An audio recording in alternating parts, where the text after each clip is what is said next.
Antonelli, encore, deuxième victoire consécutive à 19 ans, sur le circuit de Suzuka, celui où Verstappen gagne depuis 4 ans. Et franchement, je pense qu'on n'a encore rien vu. Moi c'est Hugo de l'Undercut, et aujourd'hui dans cette vidéo, on va décortiquer ensemble le Grand Prix du Japon.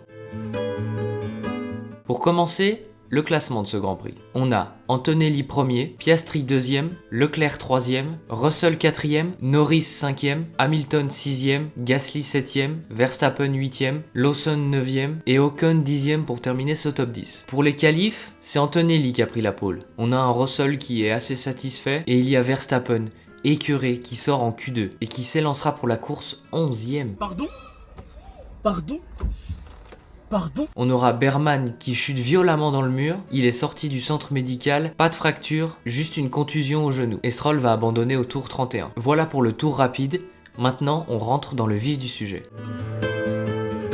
Bon, il faut quand même qu'on parle du départ, non? Sur la grille, Antonelli en pole, Russell 2e, Piastri 3e, vous l'aurez compris. Et là, à l'extinction des feux, Antonelli rate complètement son départ et reste figé sur la grille. Il se retrouve 6e. Le poleman avec la meilleure voiture, à 200 mètres, il se retrouve déjà 6e. C'est dingue, non? À côté de lui, Russell perd aussi 2 positions. Il est alors 4e derrière Leclerc et Norris. Et pendant ce temps, c'est Piastri qui profite de tout ça. Il passe en tête dès le premier virage. L'Australien qui avait pourtant souffert en Chine, qui se retrouve leader du GP du Japon, pourtant parti 3e. Franchement, qui s'y attendait à ça? Mais bon, voilà ce qui est fascinant avec la F1 de 2026. Un mauvais départ ne te condamne pas. Parce que Antonelli, malgré son envol raté, il remonte. Il attaque Leclerc tour 16, se fait repasser dans la foulée et il manque de sortir, puis va finalement redépasser Leclerc dans la chicane.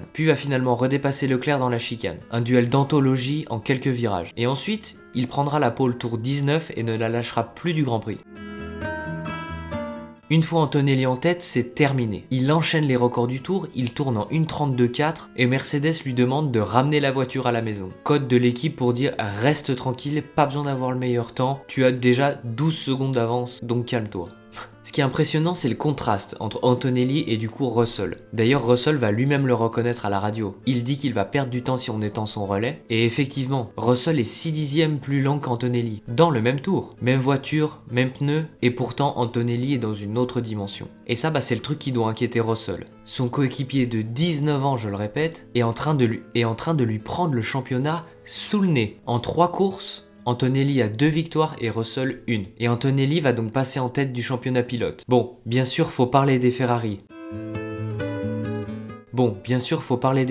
Parce que j'ai l'impression que ça va devenir un classique ces batailles entre eux. Ça commence avec un Leclerc très agressif à la radio qui dit « Je commence à perdre du temps pour info ». Donc message subliminal pour dire « Hamilton peut-il me laisser passer ou alors je vais attaquer ?» Et du coup, il attaque, tour 42. Leclerc tente un dépassement sur Hamilton à l'extérieur dans le premier virage. Magnifique manœuvre et le touche légèrement. Faut d'ailleurs faire attention à ça parce qu'une crevaison ça peut vite arriver, surtout avec la gueule des nouveaux ailerons. Hamilton défend, Leclerc repasse. Les deux équipiers qui se battent comme s'ils n'avaient jamais entendu de consigne d'équipe. Résultat, cette bataille donne quoi? Leclerc 3ème et Hamilton 6ème. Ferrari marque donc des points mais laisse filer Russell, qui va doubler Hamilton lors du tour 43, pendant qu'il se chamaillait. Vasseur doit avoir un sacré carnet de notes après chaque course. Et Verstappen alors, je crois qu'il faut qu'on en parle sérieusement.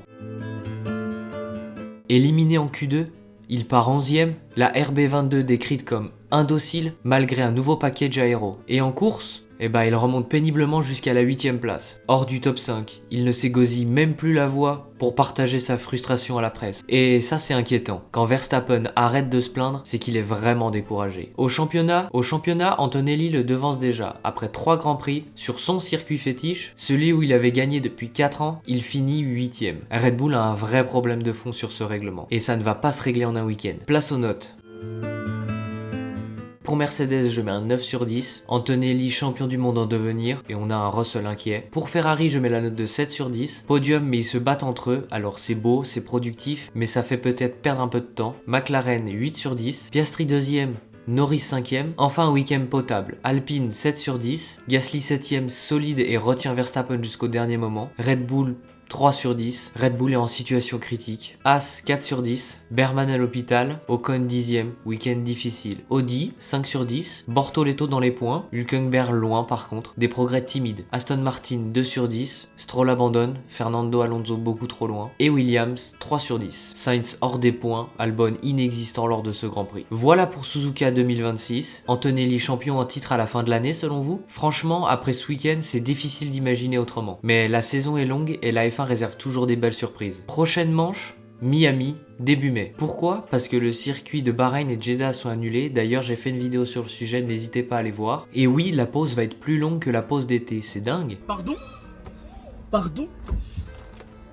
On se retrouvera sans Berman qui a besoin de se remettre. Et vous, dites-moi en commentaire, vous pensez que Verstappen peut encore se battre pour le championnat cette saison ou c'est cuit complet? Donc voilà, c'est tout pour ce débrief du GP du Japon. J'espère que cette vidéo vous aura plu.